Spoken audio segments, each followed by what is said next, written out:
اور دنیا کی سب سے اچھی ایئر فورس ہے، لیکن اس سب کے باوجود اسرائیل آج تک حماس کو مکمل طور پر ختم نہیں کر پایا، جبکہ حماس کے پاس نہ تو ایئر فورس ہے اور نہ ہی نیوی، اور یہاں تک کہ ان لوگوں کو تو غزہ سے باہر جانے کی بھی اجازت نہیں ہے۔ لیکن اس سب کے باوجود حماس نے اپنے ایسے نیٹ ورک بنائے ہوئے ہیں جن سے وہ باقی دنیا سے اسلحہ خریدتے ہیں اور ان کو زیر زمین سرنگ کے ذریعے سے غزہ کے اندر لے کر آتے ہیں۔ تو ایسے میں اگر پاکستان کی فوج جا کر وہاں پر حماس کو غیر مسلح کرنے کی کوشش کرتی ہے تو وہ لوگ سامنے سے ریزسٹنس دکھائیں گے، اور یہ بات بھی یاد رکھنا ضروری ہے کہ غزہ کے تقریباً 60% سے زائد لوگ حماس کو سپورٹ کرتے ہیں، اور اس وقت غزہ کے اندر حماس کی ہی حکومت ہے۔ جسٹ امیجن وہ فلسطین جس کی آزادی کا موقف پاکستان بننے سے پہلے علامہ محمد اقبال اور قائد اعظم محمد علی جناح کا بھی تھا، اگر پاکستان کی فوج اور فلسطین کی عوام آمنے سامنے آ جائے گی تو پھر کیا ہوگا؟ کیونکہ اسٹیبلائزیشن فورس کا کمانڈ سینٹر تو اسرائیل میں ہے، جس کا ہیڈ امریکی فوج کا ایڈمرل ریڈ کوپر ہے، اور ان کی مرضی کے بغیر پاکستان کی فوج وہاں پر کچھ بھی نہیں کر پائے گی۔ یعنی جتنی بھی مسلم ممالک کی فوجیں غزہ میں جائیں گی ان کا کنٹرول اسرائیل کے ہاتھ میں ہوگا۔ اگر اسرائیل معصوم فلسطینیوں پر حملہ کرتا ہے تو یہ اسٹیبلائزیشن فورس خاموشی سے دیکھے گی، لیکن اگر حماس اسرائیل کے اوپر حملہ کرنے کی کوشش کرتا ہے تو یہ اسٹیبلائزیشن فورس حماس کو روکے گی اور اسرائیل کی حفاظت کرے گی۔ اگر ایسی کسی بھی صورتحال میں پاکستان کی فوج کے ہاتھوں اگر ایک بھی معصوم فلسطینی شہید ہو جاتا ہے تو میں سمجھتا ہوں کہ پاکستان کی ریاست کا نظریاتی وجود ختم ہو جائے گا، کیونکہ پاکستان کے اندر آج حالات کیسے ہیں یہ مجھے آپ کو بتانے کی ضرورت نہیں ہے، آپ لوگ بخوبی جانتے ہیں۔ کیونکہ آج پاکستان کے حالات بھلے کتنے ہی خراب کیوں نہ ہوں، لیکن ایز اے پاکستانی مجھے آج ایک بات پر فخر ہوتا ہے کہ پاکستان کی ریاست نے پچھلے 78 سالوں سے اسرائیل کو تسلیم نہیں کیا، اور شاید فیوچر میں بھی کبھی نہیں کرے گی، اور شاید پاکستان ہی وہ ملک ہے جو فلسطین کو آزادی دلوائے گا، کیونکہ پاکستان پوری دنیا میں اکلوتا ایسا مسلم کنٹری ہے جس کے پاس ایٹمی ہتھیار ہیں، اور جس دن پاکستان نے اپنے ایٹمی دھماکے کیے تھے تو پاکستانیوں سے زیادہ خوشی فلسطینیوں نے منائی تھی، کیونکہ فلسطین کے مسلمانوں کو پاکستان سے بہت زیادہ امیدیں ہیں۔ ان کا کہنا ہے کہ ہم پوری دنیا سے نا امید ہو سکتے ہیں لیکن کبھی بھی پاکستان سے ہم نا امید نہیں ہوں گے، اور انشاءاللہ وہ دن آئے گا جب پاکستان ان کی امیدوں پر پورا اترے گا۔ تو اسی لیے آج کے دن پاکستان کی حکومت اور سیکیورٹی اداروں کو چاہیے کہ وہ ہوش کے ناخن لیں، اور ایسی صورتحال میں کبھی بھی اس طریقے سے پاکستان کی فوج کو غزہ میں نہ بھیجیں، کیونکہ وہاں پر ان کے پاس کوئی اختیارات تو ہوں گے نہیں۔ ان کا کمانڈ سینٹر اسرائیل میں ہے، اور اس کا جو ہیڈ ہے وہ امریکی فوج کا ایڈمرل ریڈ کوپر ہے، تو جو وہ لوگ حکم کریں گے تو پاکستان کی فوج تو ان کے حکم کو فالو کرے گی، کیونکہ اسرائیل کے مسلسل مظالم اور فلسطینیوں کی مزاحمت کی وجہ سے آج کے دن پوری دنیا کا پرسپیکٹیو چینج ہو چکا ہے۔ آج سے 10-15 سال پہلے تک وہ تمام ویسٹرن کنٹریز اور ان کی عوام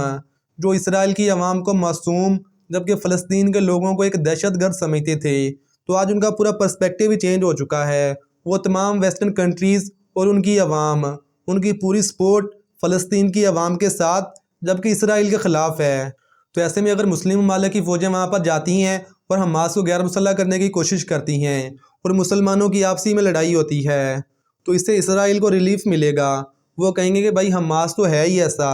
پہلے تو یہ یہودیوں کے ساتھ لڑ رہے تھے لیکن ابھی وہاں پر جو فوجی آئی ہیں یہ تو مسلمانوں کی ہیں، یعنی کہ حماس تو مسلمانوں کی فوجوں کو بھی نہیں چھوڑ رہا، تو یہ سارے کا سارا پروپیگنڈا پھیلا کر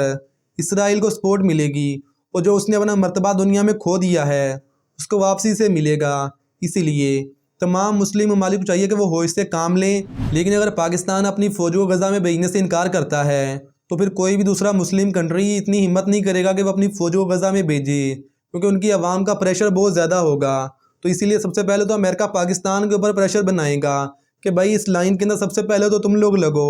باقی بوگیاں تمہارے پیچھے لگ جائیں گی۔ ابھی امریکہ تو بہت اچھے سے جانتا ہے کہ ان لوگوں نے پاکستان پر پریشر کیسے بنانا ہے اور اپنا کام کیسے نکلوانا ہے۔ امریکہ پاکستان پر IMF اور ورلڈ بینک کے ذریعے سے پریشر بنا سکتا ہے۔ اس کے علاوہ پاکستان کا GSP+ سٹیٹس خطرے میں جا سکتا ہے، جس کی وجہ سے پاکستان کی ایکسپورٹ کو ایک بڑا نقصان ہوگا، اور اس کے علاوہ امریکہ پاکستان میں ہونے والی ہیومن رائٹس وائلیشن کو ایک ہتھیار کے طور پر استعمال کر سکتا ہے اور پاکستان پر معاشی پابندیاں بھی لگا سکتا ہے۔ اور اس کے علاوہ امریکہ کا جو سب سے بڑا ہتھیار ہے جس سے پاکستان کی حکومت اور فوج دونوں ہی ڈرتے ہیں وہ ہے پاکستان میں پولیٹیکل انسٹیبلٹی۔ امریکہ یہ بھی کہہ سکتا ہے کہ پاکستان میں سیاسی عدم استحکام کو ختم کیا جائے اور عمران خان